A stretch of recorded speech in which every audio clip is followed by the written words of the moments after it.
کوئی شکر کی پٹی بھی باندھ نہیں چاہتا۔ حضرت ایوب 18 سال بیمار رہے، زوجہ کہنے لگی دعا کر لو، تو آپ فرمانے لگے بی بی سے کہ صحت کتنی دیر رہی؟ اس نے کہا 60 سال۔ تو آپ فرمانے لگے ذرا بیماری کو بھی 60 سال گزر لینے دو، پھر دعا بھی کر لیں گے۔ یہ دعا کی، اللہ یہ لفظ کہے، اللہ نے صحت دے دی، تندرستی آ گئی۔ ایک دن گھر میں بیٹھے بیٹھے زوجہ کہنے لگی کہ ایوب یہ بتاؤ دکھ اچھے کہ سکھ؟ آپ فرمانے لگے سارے دن ہی اللہ کے ہیں، پر دکھ بڑے اچھے تھے۔ مجھ سے پوچھو تو دکھ بڑے اچھے تھے۔ کہا کس طرح؟ تو حضرت ایوب فرمانے لگے جب میں بیمار تھا تو 24 گھنٹے میں ایک دفعہ میرا رب میرا حال پوچھا کرتا تھا۔ ایک دفعہ میرا اللہ پوچھتا تھا ایوب تیرا حال کیا ہے؟ فرماتے ہیں 12 گھنٹے تو لذت ہی رہتی تھی کہ میرے رب نے میرا حال پوچھ لیا ہے، اور اگلے 12 گھنٹے میں انتظار کرتا تھا مالک حال دوبارہ کب پوچھے گا۔ فرمانے لگے اب صحت تو ہو گئی ہے، پر اب میرا رب میرا حال تو نہیں نہ پوچھتا۔ بھائی مشکلات جو ہوتی ہیں وہ تو تجھے سجا دیتی ہیں، سوار دیتی ہیں۔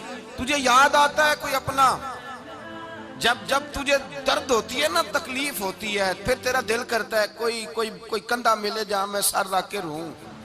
پھر اسی لیے تو کسی درویش سے کسی نے پوچھا تھا اپنا کون ہوتا ہے؟ تو کہا جو تجھے دکھ کے وقت یاد آئے وہ تیرا اپنا ہے، جو تجھے عین آزمائش کے وقت یاد آئے اور تجھے اس کا نمبر فوراً تیرے موبائل پہ چلنے لگے، وہ تیرا اپنا سجن ہے جس کو تو دکھ کے وقت یاد کرے۔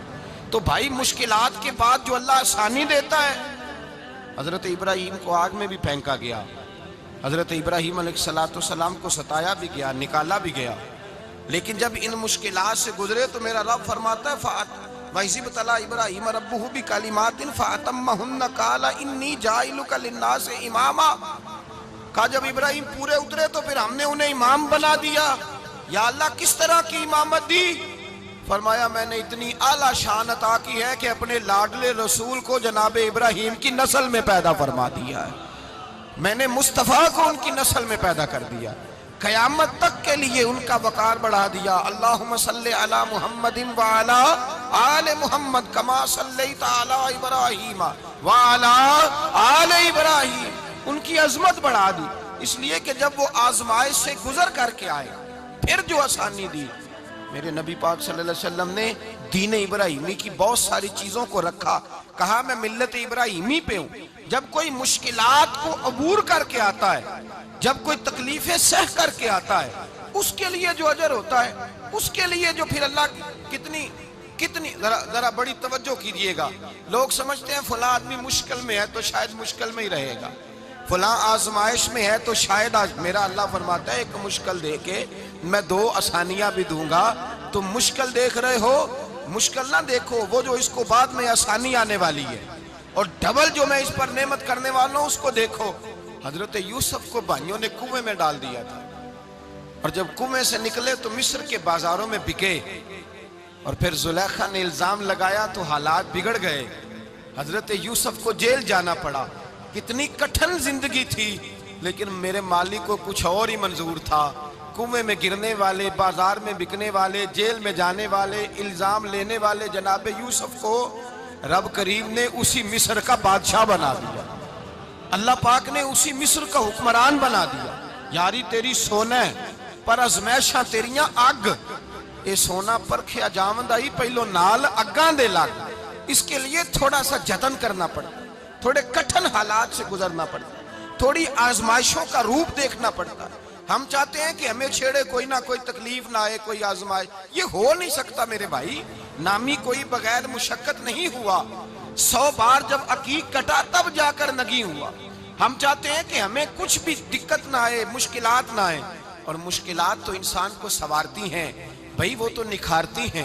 کبھی پوچھا کرو جا کر کے کسی گندم کے دانے سے کہ تو کہاں سے ہو کے آیا ہے، کہاں سے نکل کے آیا ہے، تو وہ بتلائے گا کہ بڑے مشکل مراحل سے گزرا ہوں، اور پھر اللہ نے مجھے طاقت دی ہے کہ میں انسان کے وجود کا حصہ بناؤں۔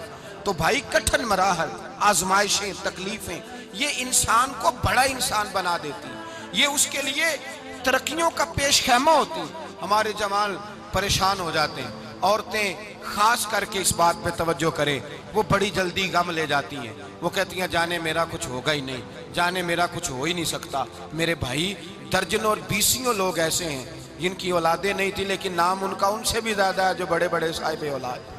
حضرت خواجہ معین الدین اجمیری کو جانتے ہیں آپ لوگ؟ نہیں، جو جانتے ہیں وہ بولیں جانتے ہیں جی؟ لو جی، کافی سارے جانتے ہیں، تھوڑے جی رہ گئے نا۔ جانتے ہیں نا خواجہ صاحب کو؟ ان کے کسی بیٹے کو جانتے ہوں؟ نہیں جانتے، نہیں جانتے، نہیں جانتے آپ ان کے بیٹے کو۔ حضرت خواجہ معین الدین اجمیری رحمت اللہ تعالیٰ علیہ کے بیٹے کو نہیں جانتے، لیکن ویسے آپ ہندوستان میں کسی آدمی کو چھیڑ کے دیکھیں، وہ کہے گا میں خواجہ صاحب کا روحانی بیٹا ہوں، میں اولاد۔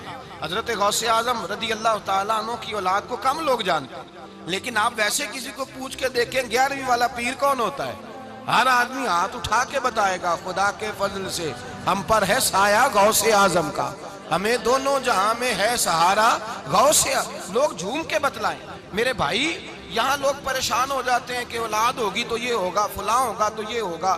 بھائی ایسی کوئی بات نہیں، میرے پاس پیسے ہوتے تو میرا ابا بیماری سے فوت نہ ہوتا۔ جو مالدار ہوتے ہیں تو کیا وہ بچ جاتے ہیں؟ حضرت اسرائیل انہیں چھوڑ جاتے ہیں؟ او خدا کے بندے تو کیسی بات کر رہا ہے؟ یاد رکھ، یہ جو آزمائشیں ہوتی ہیں، یہ جو تکلیفیں ہوتی ہیں، یہ جو تھوڑے سے مشکل حالات ہوتے ہیں، حضرت یونس علیہ السلام کی دوستی ہوگی حضرت جبریل امین سے، تو جناب جبریل ملنے آئے۔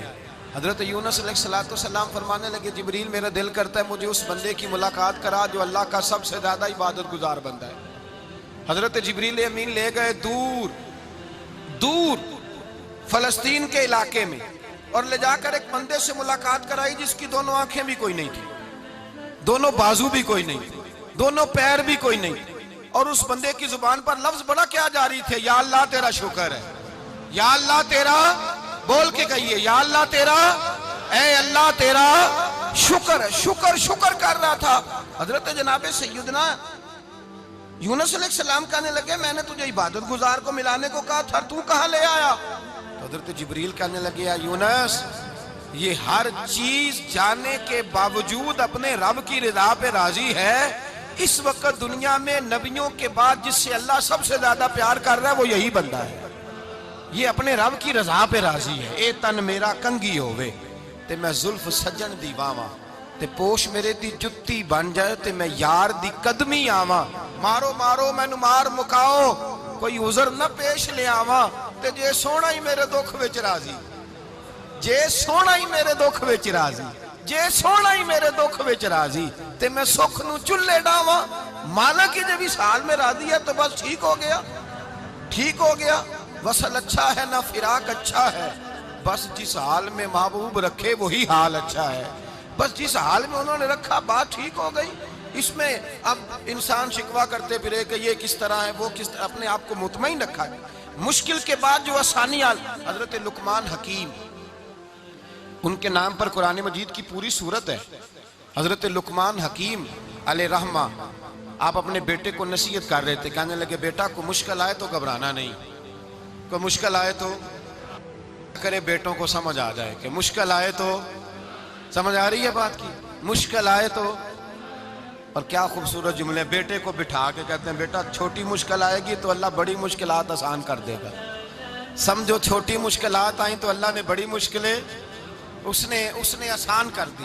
اور آپ کو بتاؤں اصل انسان ہوتا ہی وہ ہے جو مشکلوں میں جینے کا ڈھب سیکھ جاتا ہے، وہ بن جاتا ہے جو کرب کے حالات میں جینے کا سلیقہ سیکھ جائے۔ اپنے بچوں کو یہ سمجھانا، حضرت لقمان بیٹے مشکل آئے تو گھبرانا نہیں، بڑی کو ٹال دیتی ہے، وہ نیکی کا اور آسانی کا پیش خیمہ ہوتی ہے۔ اللہ اس کے بعد آسانی سمجھا رہے ہیں۔ کچھ دنوں کے بعد کہنے لگے آؤ فلاں اللہ کے نبی کی ملاقات کو چلیں، فلاں نبی علیہ السلام سے ملنے چلتے ہیں۔ اس زمانے میں جو نبی تھے ان سے ملنے چلے گئے۔ بیٹے کو بات یاد تھی، گھوڑے پہ بیٹھے، امام ابن جوزی نے اس کو لکھا ہے، گھوڑے پہ بیٹھے تھے دونوں کے پاس گھوڑے تھے۔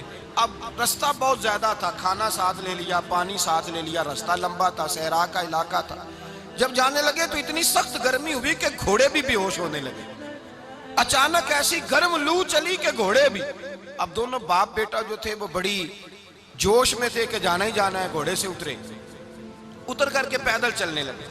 اب پیدل چلتے چلتے ذرا آگے گئے تو گرمی میں جتنا بندہ پیدل چلتا ہے اتنا پیاس بھی زیادہ لگتی ہے، تو پانی پیتے رہے، کھانا کھاتے رہے، کھانا پانی بھی ختم ہو گیا۔ تھوڑا آگے چلے نا، اس قدر تکلیف بڑھی کہ حضرت جناب لقمان کے بیٹے کے پیر کے اندر ایک ہڈی پیوست ہو گئی،